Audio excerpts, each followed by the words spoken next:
उत्तराखंड के जिला टिहरी गढ़वाल के कीर्तिनगर ब्लॉक में पड़ता है एक छोटा सा गांव ग्राम अमोली, पोस्ट ऑफिस झारखंड। यहीं जन्मे पूरन सिंह बुटोला, जिनकी कहानी किसी फिल्म से कम नहीं। जब देश अंग्रेजों की जंजीरों में जकड़ा था, तब उन्होंने महज 18 साल की उम्र में 13 फरवरी 1941 को ब्रिटिश इंडियन आर्मी की 18वीं रॉयल गढ़वाल राइफल की 5वीं बटालियन में भर्ती ली। जल्द ही उन्हें युद्ध भूमि मलाया भेजा गया, जहां 3 जनवरी 1942 को वो दुश्मनों के हाथों बंदी बना लिए गए।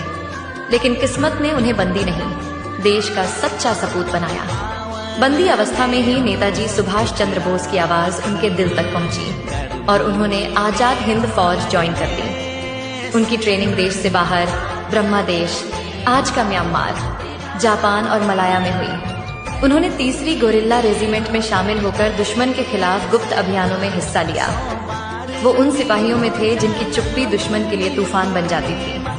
जब वो देश के लिए लड़ रहे थे, तब उनके 5 बच्चे, जिनकी उम्र क्रमशः 5, 7, 9, 11 और 13 साल थी, गांव में अपनी माँ और बुजुर्ग दादी दादा के साथ जी रहे थे।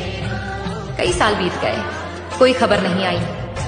घर वालों ने मान लिया कि अब वो नहीं रहे। उनकी माँ ने तो उनके नाम का दीपक जलाना शुरू कर दिया। लेकिन एक दिन सालों बाद वो अचानक घर लौटे। हालत इतनी बदली हुई थी कि माँ और पत्नी तक पहचान नहीं पाई। जब उन्होंने खुद अपना परिचय दिया, तब जाकर परिवार की आंखों से आंसू रुक नहीं पाए। शरीर कमजोर था, पर आत्मा में देशभक्ति की लौ वैसी ही थी। इसके बाद उन्होंने शांति से गांव में रहकर खेती पशुपालन किया। कोई तमगा, कोई सम्मान नहीं मांगा।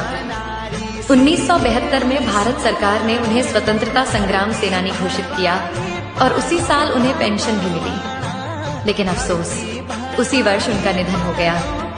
पूरन सिंह बुटोला, एक ऐसा नाम जिसने बिना शोर किए देश की आजादी के लिए अपना सर्वस्व अर्पण किया।